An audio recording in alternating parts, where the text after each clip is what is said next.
Hello everyone, welcome back to my channel unique recipes by Jasmine. আজকে আমি আপনাদেরকে করে দেখাবো কিভাবে খুব সহজেই পুলি পিঠা তৈরি করা যায়। চলুন দেখে আসি কিভাবে খুব সহজ উপায়েই পুলি পিঠা তৈরি করা যায়। পুলি পিঠা তৈরি করার জন্য আমি প্রথমেই নিয়ে নিচ্ছি 2 কাপ পরিমাণ ময়দা, দিয়ে দিচ্ছি পরিমাণ মতো লবণ,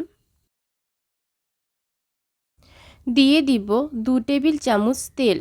তেলটা দেওয়ার পর তেলটার সাথে আমি ময়দাটাকে ভালোভাবে মিশিয়ে নিব।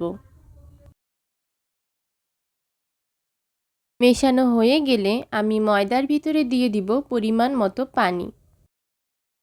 এখানে আমি সবটুকু পানি একসাথে দিয়ে দিব না, কারণ একসাথে যদি আমি সবটুকু পানি দিয়ে দিই তাহলে পানির পরিমাণ বেশি হয়ে যেতে পারে। তাই আমি পরিমাণ মতো অল্প অল্প করে পানি দিয়ে একটি ডো তৈরি করে নিব।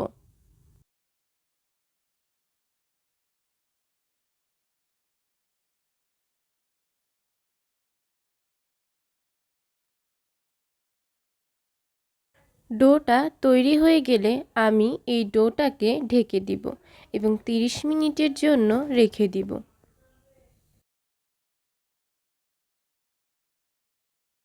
পুলি পিঠা বানানোর জন্য আমি এখানে নিয়ে নিয়েছি নারিকেল।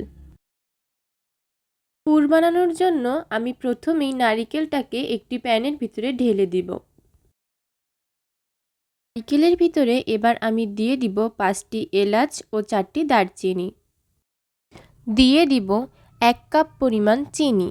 চিনিটা দেওয়ার পর চিনির সাথে নারিকেলটাকে আমি ভালোভাবে মিশিয়ে নিব এবং চুলার উপরে নাড়তে থাকব।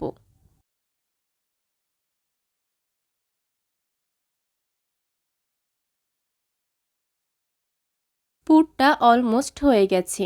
পুরটা তৈরি হয়ে গেলে এবার পুরটাকে আমি নামিয়ে ফেলব। রেখে দেওয়া ডোটা অনেক সফট হয়ে গেছে। এবার আমি ময়দাটাকে গোল গোল করে রুটির মতো বেলে নিব।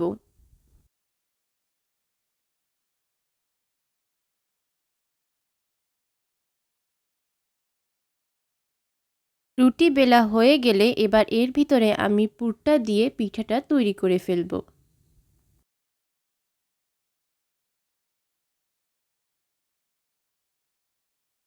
পিঠা বানানো হয়ে গেলে রুটিটার উপরে আমি সামান্য পরিমাণ পানি দিয়ে রুটিটাকে আটকে দেব, যাতে পিঠাটা ভাজার সময় পুরটা না বের হয়ে যায়।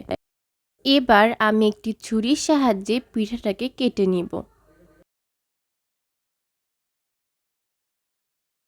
পিঠাটা কাটা হয়ে গেলে এবার পিঠাটার উপরে আমি ডিজাইন করে নিব, কারণ পিঠাটার উপরে ডিজাইন করে নিলে ভাজার পর পিঠাটা দেখতে অনেক বেশি সুন্দর লাগবে।